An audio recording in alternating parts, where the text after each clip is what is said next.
haven't gone back to those mountains since. I used to think I was pretty adventurous.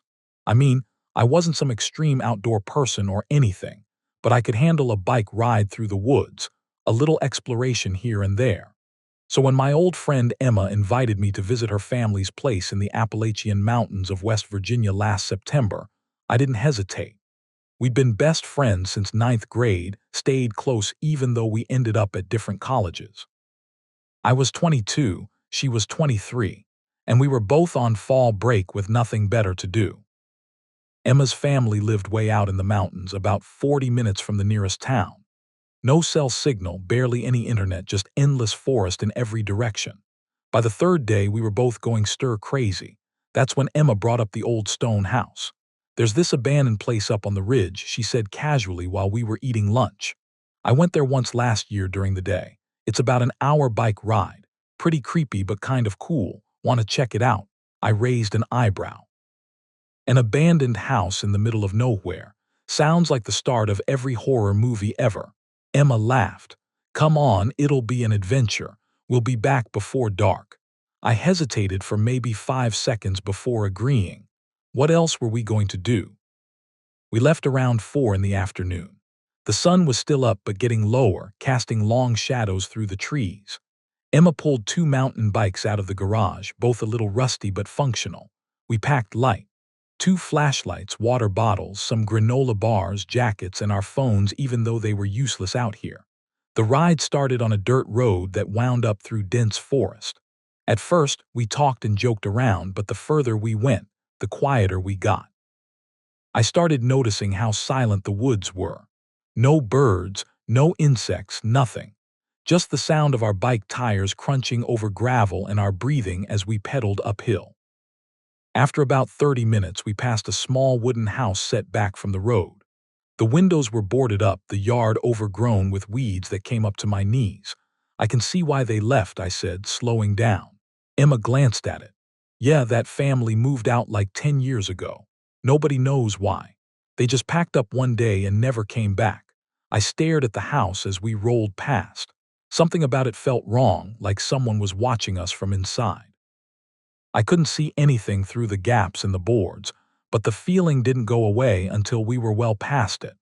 The sunlight was fading faster now, filtering through the trees in weak golden streaks. 20 minutes later, we came to a massive oak tree right beside the trail. That's when I saw it. Hanging from one of the lower branches was a round mirror about a foot across. The frame was rusted metal and the glass had cracks running through it like spider webs. Tied around the frame were strips of red fabric, some so faded they were almost pink. "What the hell is that?" I asked, stopping my bike. Emma pulled up beside me. "It's a spirit mirror. People around here hang them to trap bad spirits or reflect negative energy. Some old Appalachian belief." I stared at the mirror. My reflection looked distorted, stretched out in weird ways because of the cracks.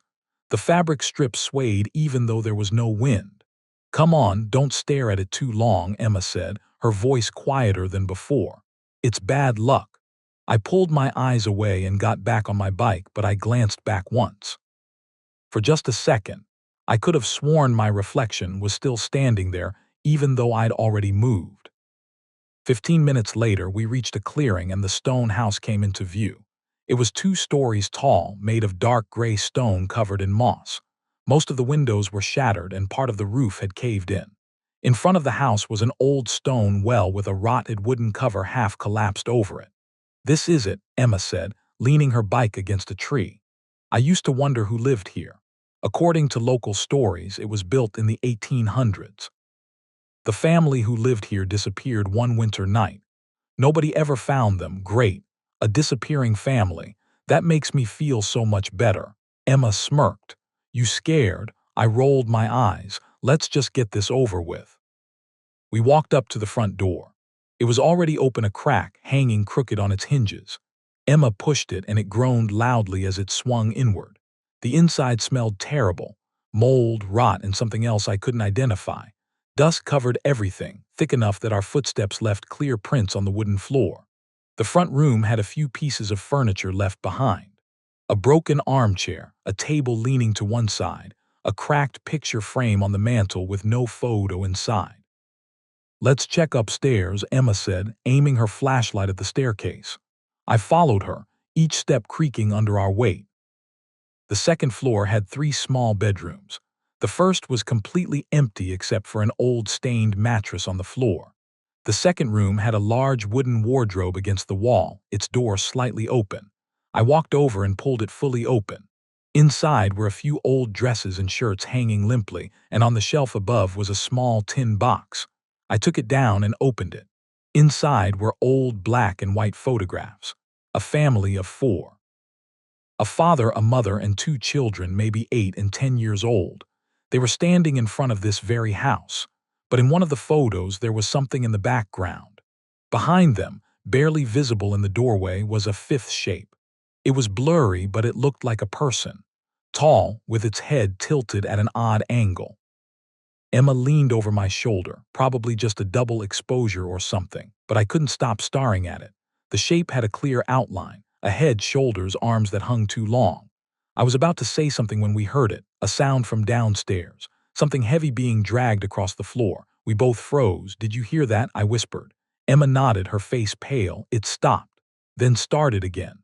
This time it sounded like footsteps, slow, deliberate, moving across the room below us. "There's someone down there," Emma breathed. I turned off my flashlight. Emma did the same. We stood in complete darkness, listening. The footsteps continued, unhurried, like whoever it was had all the time in the world. "We have to hide," I whispered. I grabbed Emma's arm and pulled her toward the wardrobe. We squeezed inside, pulling the door almost shut but leaving it open just a crack so we could see out. My heart was pounding so hard I thought whoever was down there might hear it. Then the footsteps started coming up the stairs. One step, pause, another step, pause, no breathing, no other sounds, just those slow, measured footsteps. Through the crack in the wardrobe door, I saw a faint glow moving in the hallway. It wasn't flashlight beam. It was a pale, greenish light, dim and sickly, drifting along like it had a mind of its own. The light stopped outside our room. The door creaked open. A figure stepped inside. It was tall, impossibly thin, and it moved wrong. Its limbs bent at strange angles like it didn't quite understand how a human body was supposed to work. It turned its head slowly, scanning the room. I held Emma's hand so tight I thought I might break her fingers. Neither of us breathed. The figure moved closer to the wardrobe. It stopped right in front of the door. I could see it through the crack, just inches away. Then I heard it, a long, slow inhale like it was smelling the air. Emma was shaking beside me. I put my hand over her mouth, terrified she might make a sound. The figure stood there for what felt like an eternity. Then, without warning, it turned and walked out of the room. The footsteps went back down the stairs. We waited 5 minutes, 10. Finally, I whispered, "We have to get out of here now." Emma nodded. We pushed the wardrobe door open as quietly as we could and stepped out. I turned my flashlight back on, the beam shaking in my hand. We crept into the hallway and looked down the stairs. The first floor was pitch black. I started down, stepping as lightly as possible. Emma was right behind me. We were halfway down when I heard it, a voice from upstairs. "Sarah, I need help." It was Emma's voice. I stopped dead. I turned to look at Emma beside me. Her eyes were wide with terror. "That's not me," she whispered. The voice came again, identical, flat, emotionless. "Sarah, I need help. Run," Emma screamed. We bolted down the stairs, no longer caring about noise. Behind us, something crashed. Heavy footsteps pounded after us, fast and uneven, like whatever it was didn't care about being quiet anymore. We tore through the front room and out the door. I didn't look back until we reached our bikes. When I did, I saw it. The figure standing at a second-floor window, perfectly still, just watching us. I couldn't see its face, only the dark outline of its body against the broken glass. "Get on your bike," Emma yelled. We jumped on and pedaled as hard as we could down the mountain. The ride back was a blur. The trail was almost completely dark now, lit only by our shaking flashlight beams. Branches whipped at my face and I nearly crashed twice, but I didn't slow down. Neither of us spoke. We just pedaled, legs burning, lungs screaming. After what felt like hours, I saw lights in the distance. Emma's house. We pushed even harder, and finally we skidded into her driveway. We dropped the bikes and ran inside, slamming the door behind us and locking it. Emma's parents were in the living room watching TV. They looked up, startled. "You're back early. What happened?" Emma's mom asked. I tried to explain, but my voice was shaking so badly I could barely get the words out. Emma stood by the window, staring out into the darkness. Her dad listened, his expression serious. "That old stone house," he said slowly. "People around here don't go near it. The family that lived there, they didn't just disappear. Every trace of them was gone. No bodies, no belongings, nothing. Like they were erased." I felt a chill run through me. I thought about the photo, the shadowy figure in the doorway. Emma's dad continued, "There are stories about that place, things people have seen, heard. Most folks think it's best to stay away." That night, I couldn't sleep. I lay awake until dawn, staring at the ceiling, replaying everything in my mind. The next morning, I told Emma I was leaving early. I couldn't stay another day. She understood. She drove me to the bus station and we hugged goodbye. As the bus pulled away, I looked back at the mountains rising in the distance, dark and endless. I made myself a promise right then. I would never go back. Some places don't want us there. And the smartest thing we can do is listen to that feeling and stay away.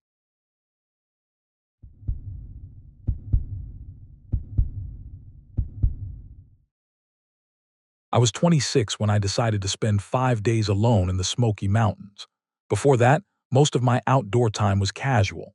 Day hikes with coworkers, maybe an overnight trip with my college roommate where we spent more time taking photos than actually hiking. This time felt necessary. My mom had passed away 3 months earlier, and work had become suffocating.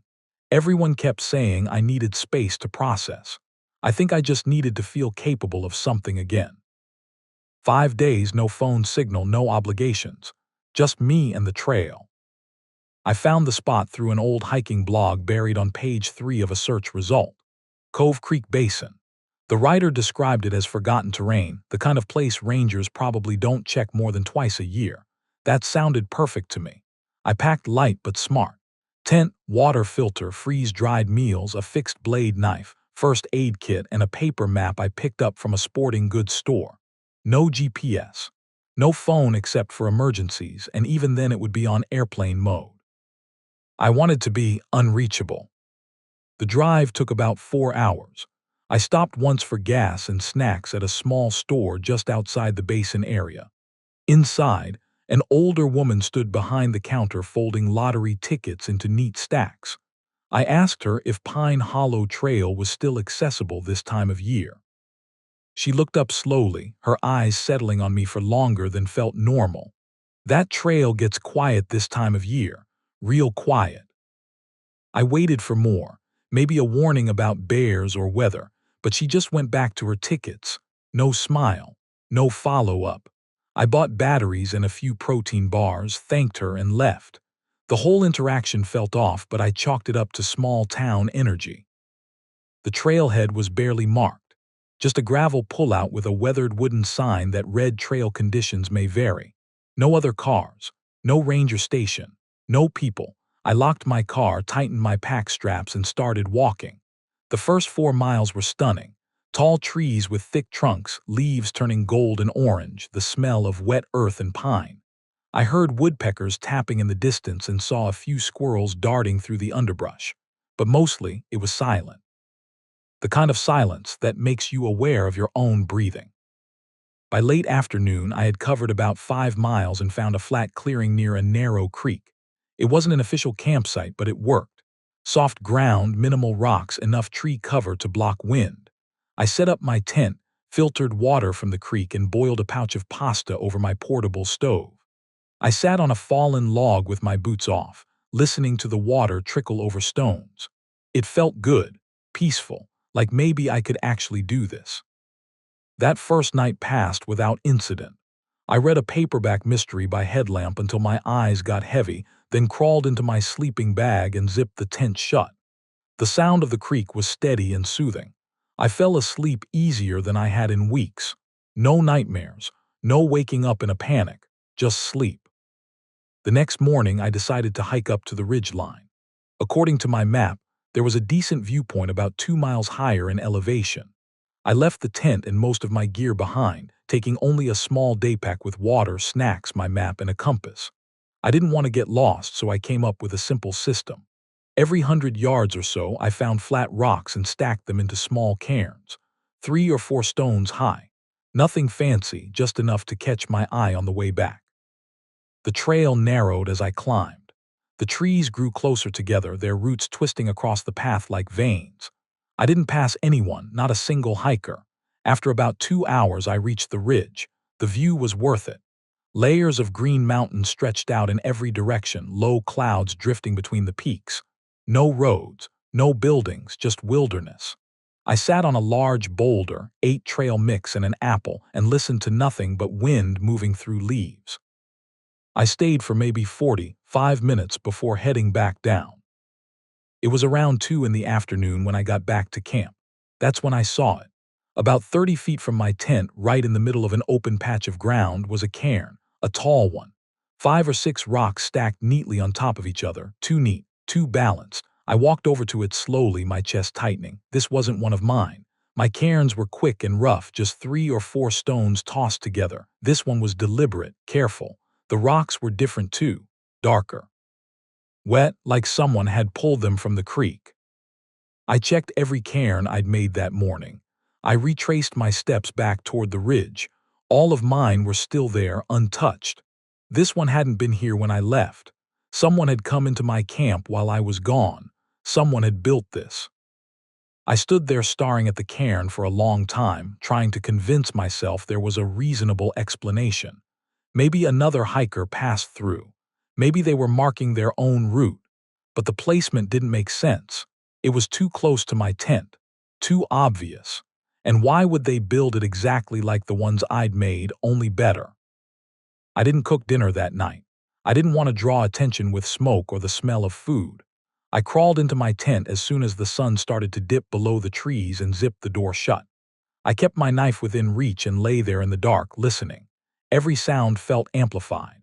A branch snapping somewhere in the distance. Leaves rustling even though there was no wind. The creek, which had seemed peaceful the night before, now sounded too loud, too close, but nothing touched my tent. No footsteps. No voices. Just the oppressive weight of silence pressing down on me. I barely slept. By the time the sky started to lighten, I'd made a decision. I wasn't going back to my car. That was 5 miles through open trail, exposed and predictable. If someone was watching me, they'd expect that. Instead, I checked my map. There was an old fire lookout tower marked about 7 miles deeper into the forest. It had 4 walls, maybe even a door that locked. If I could get there, I'd have shelter. Real shelter. I packed only what I needed and started walking before the sun was fully up. The first 2 hours were uneventful, but then the forest started to change, not in any obvious way. The trees looked the same. The trail was still there, but the sound stopped. No birds, no insects. Even my own footsteps seemed muffled, like the forest was absorbing them. That's when I heard it. Movement ahead, quick, light steps, not heavy enough for a deer, too rhythmic to be a raccoon. It sounded human. I stopped and called out, "Hello." Nothing. The footsteps stopped too. Silence for maybe 5 seconds. Then they started again, but farther away now, like whoever it was had moved off the trail. I kept walking, faster this time, my hand gripping the strap of my pack. About half a mile later, the trail split. Left went uphill along a steep ridge. Right dropped down into a thicker section of forest. I pulled out my map, trying to figure out which way led to the tower. That's when I saw it. On the left path, about 20 feet ahead, was another cairn. Same height. Same careful stacking. Same dark, wet rocks. I didn't hesitate. I turned right and kept moving. I didn't stop to check my map again. I didn't look back. I just wanted walls around me. I reached the fire lookout tower just before 4 in the afternoon. It was a metal frame structure, rusted and leaning slightly to one side. A set of iron stairs zigzagged up to a small square platform at the top. The room itself was enclosed with dirty glass windows and a wooden door that hung crooked on its hinges. I climbed the stairs carefully. Each step groaned under my weight. When I reached the platform, I pushed the door open. It let out a high-pitched screech that made my teeth hurt. Inside, the air smelled like rotting wood and mouse droppings. There was an old desk pushed against one wall, a broken chair lying on its side, and a pile of dead leaves in the corner. But it had four walls, and the door had a rusty bolt lock that still worked. I closed the door, slid the bolt into place, and set my pack down. I sat with my back against the wall, knife in hand, and waited. I didn't eat, I didn't read. I just sat there as the light outside faded and the room filled with shadows. I kept my headlamp off. I didn't want anyone to know I was there. Around midnight, I heard something outside. A faint metallic sound like someone brushing against the stairs, then nothing. 10 minutes later, I heard footsteps on the platform. Slow, deliberate steps moving around the perimeter of the room. They circled once, twice, then stopped right outside the door. I held my breath. My hand tightened around the knife. There was no knock, no attempt to open the door, but I could hear breathing, deep, steady breaths just on the other side of the wood. It went on for what felt like an eternity. Then the footsteps started again, moving around to the back window. I didn't turn around, I didn't move. I just sat there, frozen, staring at the door. The breathing continued for a few more minutes. Then it stopped. The footsteps faded. Silence returned. I waited an entire hour before I let myself believe it was over. As soon as the sky began to lighten, I moved. I shoved everything into my pack, unbolted the door, and stepped out onto the platform. It was empty. No footprints. No signs anyone had been there. But I didn't stop to investigate. I climbed down the stairs as fast as I dared and started running. I didn't look at my map. I just followed the slope downhill, knowing that eventually I'd hit a stream or a road or something that would lead me out. I ran for nearly 3 hours, only slowing when my lungs burned too much to continue. My legs ached. My feet throbbed inside my boots, but I didn't stop completely. Not until I recognized the terrain. I was close to the original trailhead. I could see my car through the trees. I broke into a final sprint, fumbling for my keys as I ran. I unlocked the door, threw my pack into the back seat, and climbed in. I locked the doors immediately and sat there, gasping for air, staring back at the forest like something might come running out after me. But nothing did. After about 10 minutes, my heart rate started to slow. I turned the key and the engine roared to life. I pulled out of the gravel lot and drove. I didn't stop at the store. I didn't stop for gas. I just drove straight back to the city. When I got home, I took the longest, hottest shower of my life and slept for 12 hours straight. A few days later, I sat at my kitchen table with a cup of coffee, staring out the window at the normal, busy street below. I still didn't understand what had happened out there, who had been following me, why they'd built those cairns, why they'd stood outside that tower breathing in the dark. But I knew one thing for certain. I'd survived. I'd made it out on my own. And that's what my mom would have wanted, for me to keep going, to stay strong. I still go hiking, but never alone, and I'll never go back to Cove Creek Basin.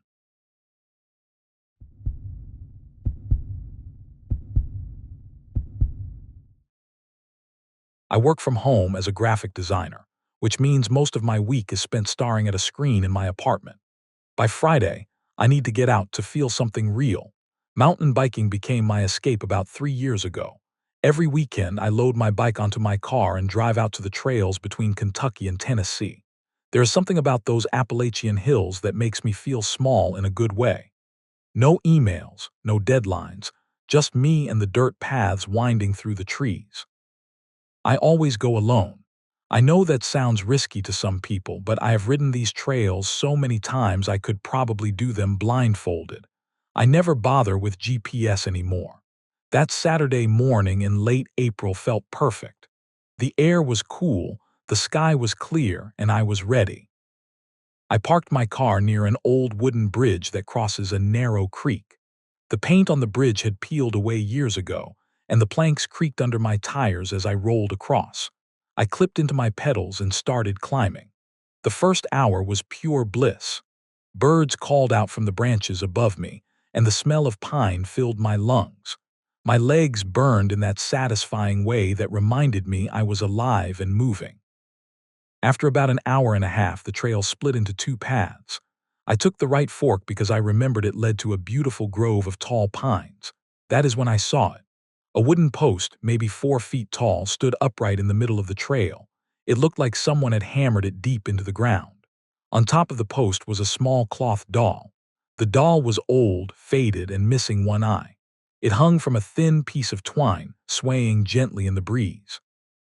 I stopped my bike and put one foot down on the ground. I stared at the doll for a long moment. It looked handmade, like something a kid might have sewn together. Maybe someone lost it on a hike and someone else stuck it up there as a lost and found marker. That is what I told myself anyway. I pulled out my phone and snapped a picture. The image looked even stranger on my screen. I shoved my phone back into my pocket and kept riding. 25 minutes later, the trail narrowed. Tree roots jutted out from the dirt, and I had to focus on my line to avoid wiping out. Then I saw another post. Same height, same weathered wood, same twine. But this doll was different. It had both eyes, but its mouth was sewn shut with thick black thread. The stitches were crude, uneven, like someone had done it in a hurry or on purpose to make it look disturbing. I stopped again. This time I got off my bike completely and walked closer. The doll's fabric face looked stained, maybe from rain or dirt. I glanced around, hoping to see another rider or a hiker, someone I could ask about these weird posts. But the forest was empty. The only sound was the wind moving through the leaves. I tried to laugh it off. Probably some art student doing a project, I thought. People do strange things in the woods all the time. I checked my phone. I still had 3 bars of signal. I took a long drink from my water bottle and ate an energy bar. The chocolate and peanut butter tasted good, and it helped calm my nerves. I decided I would ride for 15 more minutes, then turn back. No point in overthinking this. 10 minutes later, I heard a loud crack behind me. It sounded like a thick branch snapping under weight. I skidded to a stop and turned around. Nothing, just trees and shadows, but the birds had gone silent. That is when you know something is wrong in the woods, when everything goes quiet. I pedaled faster, my heart thumping in my chest. Then I saw the third post. This one had a doll with long black hair, real hair. It looked human. My stomach twisted. I wanted to touch it to confirm what I was seeing, but I could not make myself do it.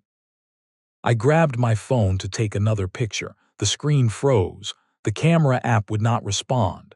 I pressed the power button and restarted it. It took nearly 2 minutes to come back on. When it finally did, I saw a new text message. No number, no name, just 2 words. Turn back. I stared at it. My hands shook. I opened my messages to check the thread, but the text was gone. It had vanished like it was never there. That was enough. I turned my bike around and started heading back down the trail. But the trail looked different. The trees seemed taller, closer together. I did not recognize the rocks or the turns. I should have been going downhill back toward the bridge, but instead I kept descending into a thicker part of the forest. My phone showed no signal now. The GPS was just a spinning wheel that went nowhere. I tried to stay calm. I have been lost before. You just follow water downstream and eventually you hit a road. I found a small creek and followed it. The ground was soft and muddy. My tires sank in with every rotation. After about 30 minutes, I saw a cabin. It sat in a small clearing, half hidden by overgrown weeds and vines.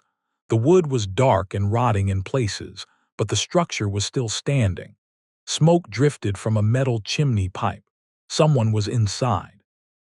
Relief and fear hit me at the same time.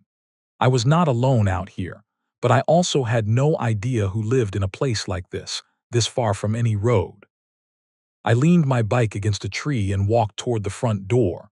I knocked 3 times. The sound echoed inside, but no one answered. I knocked again. Still nothing. I tried the door handle. It turned. The door swung open with a slow creak. The air inside smelled like mildew and old wood. It was dark except for a faint glow from the fireplace. Embers still glowed orange in the ash. I called out, "Hello, I am sorry to bother you, but I am lost. I just need directions back to the main trail." Silence. I stepped further inside. There was a small wooden table in the center of the room with 2 chairs. On the table sat a bike helmet. My heart stopped. It looked exactly like mine. Same brand, same color, same scratches on the left side from when I crashed into a fence post 6 months ago. I reached up and touched my head. I was still wearing my helmet. I walked closer to the table. Next to the helmet was a stack of Polaroid photos. I picked them up with trembling hands. The first photo showed me riding my bike on a trail. The second showed me from behind, closer, maybe 10 feet away. The third showed me sitting in my car in a parking lot. The fourth showed me asleep in my bed 2 weeks ago. My bedroom window was visible in the background. I dropped the photos. They scattered across the floor. Then I heard footsteps, slow, deliberate, coming from a back room. I ran to the door. I grabbed the handle and pulled, but it would not budge. I yanked harder. It felt stuck, like something was holding it shut from the outside. I threw my shoulder into it. Once. Twice. On the third hit, it burst open. I sprinted to my bike, jumped on, and pedaled as hard as I could. I did not look back. I just focused on moving forward, on getting out of there. My legs burned. My lungs burned. I did not care. Then I saw it, a deer standing in the middle of the trail. It was facing me, completely still. But its eyes were wrong. They were too large, too round, and they did not blink. They just stared. I hit the brakes. My tires skidded in the dirt. I started to go around it, but the deer began walking beside me. Not running, not trotting, just walking, keeping pace with my bike no matter how fast I pedaled. I looked over at it. Its legs moved in a stiff, unnatural way, like a puppet on strings. Its head stayed locked in my direction. I screamed and pedaled harder up a steep incline. My quads screamed in protest, but I did not slow down. When I reached the top and looked back, the deer had stopped. It stood there, watching me, and then it turned and disappeared into the trees without a sound. I kept going. I flew down the other side of the hill, nearly losing control twice. Finally, I saw the trail I recognized, the bridge, my car. I have never been so happy to see my beat-up sedan in my life. I dropped my bike and ran to my car. My hands were shaking so badly I dropped my keys twice before I managed to unlock the door. I threw myself into the driver's seat and locked the doors. I jammed the key into the ignition and turned it. The engine sputtered, then roared to life. I glanced in my rearview mirror as I shifted into drive. There was a figure standing at the edge of the tree line, tall, still, watching. I did not wait to see more. I slammed my foot on the gas and tore out of the parking area, gravel spraying behind me. I drove for 2 hours straight. I did not stop until I was back in my apartment with every lock turned and every window checked. That night I plugged my phone in to charge. When the screen lit up, I saw a new video file in my photos. I did not remember recording any video. My stomach sank. I opened it. The video showed me lying down. I was asleep. The angle was from above, like someone was holding a camera over me. I recognized the inside of the cabin. I was lying on a cot I had not even noticed when I was in there. The video was 3 minutes long. It just showed me breathing. At the very end, there was a whisper, soft, barely audible, "See you again." I deleted the video immediately. I deleted every photo I had taken that day. I sat on my couch with all the lights on until the sun came up. 3 days later, I sold my bike online. I bought a new one from a different brand. I found a local mountain biking group that rides together every weekend. I never go alone anymore. I still check my doors and windows every night before bed. Sometimes I look at the woods outside my apartment and wonder if someone is looking back. I know I got lucky. I know there are places you should not go, things you should not find, and people you should not meet. I found all three that day, and I am never going back.